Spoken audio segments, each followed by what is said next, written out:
Au début du XVIIe siècle, la forêt de Black Hills dans le Maryland aux États-Unis souffrait déjà d'une sale réputation. On la disait maudite et même les tribus indiennes qui vivaient à proximité ne s'y aventuraient jamais. En 1630, le colonel Nathaniel Blair chercha le meilleur endroit pour construire un fort afin de défendre la ville de Fort Calvet des violentes attaques de certaines tribus indiennes. Malgré les obscures rumeurs qui couraient sur cette forêt, il décida d'y construire son fort. En 1634, le fort était devenu une petite ville composée d'une majorité de protestants, la ville de Blair. En 1769, Ellie Edward, une jeune femme d'origine irlandaise, s'installa dans la petite ville de Blair. Tout le monde disait qu'une femme médecin ne pourrait pas survivre seule à la limite des terres colonisées. Malheureusement, en février 1785, plusieurs enfants l'accusèrent de les avoir attirés chez elle afin de leur voler leur sang. Elle fut jugée coupable de sorcellerie. Les habitants du village l'attachèrent à une charrette qu'ils abandonnèrent dans la forêt en pensant qu'elle ne survivrait pas à l'hiver rigoureux. Mais quelques jours plus tard, elle fut retrouvée vivante par 3 jeunes accompagnés de leurs chiens.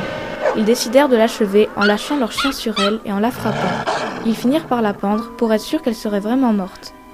En 1786, au milieu de l'hiver, tous les accusateurs d'Ellie Edward et la moitié des enfants de la ville disparurent inexplicablement. Craignant une malédiction, tous les habitants quittèrent la ville, en faisant le serment de ne plus jamais prononcer le nom de la sorcière. En novembre 1809 fut édité The Blair Cult. Ce livre, dont il n'existe qu'un exemplaire, serait un recueil de tous les témoignages des habitants du village. On y apprend que la sorcière de Blair contrôlait les animaux et les arbres. En 1820, la ville abandonnée fut découverte par les ouvriers qui construisaient le chemin de fer devant relier Washington à Baltimore. Henry Burkitt acheta toute la zone au gouvernement pour reconstruire la ville. Il la rebaptisa en 1824 Burkittville. Malgré ce changement de nom, les phénomènes étranges continuèrent de se succéder dans et autour de la ville. Entre autres, en 1886, la petite Robin Weaver disparut dans la forêt de Black Hills. Un groupe d'habitants partirent alors à sa recherche. Elle réapparut 3 jours plus tard. Elle expliqua qu'elle avait suivi une femme dont les pieds ne touchaient pas par terre, et qu'elle l'avait emmenée dans le sous-sol d'une maison enfuie dans les bois. À la tombée de la nuit, la fillette s'est enfuie à travers la sombre forêt. Elles réussirent à trouver la ville miraculeusement. Les habitants n'étant toujours pas rentrés, d'autres personnes partirent à leur recherche. Ils retrouvèrent leurs corps nus et disposés de façon à former un pentagramme. Mais lorsqu'ils revinrent avec des renforts, les corps avaient été remplacés par des pierres, mais des traces de sang étaient encore présentes.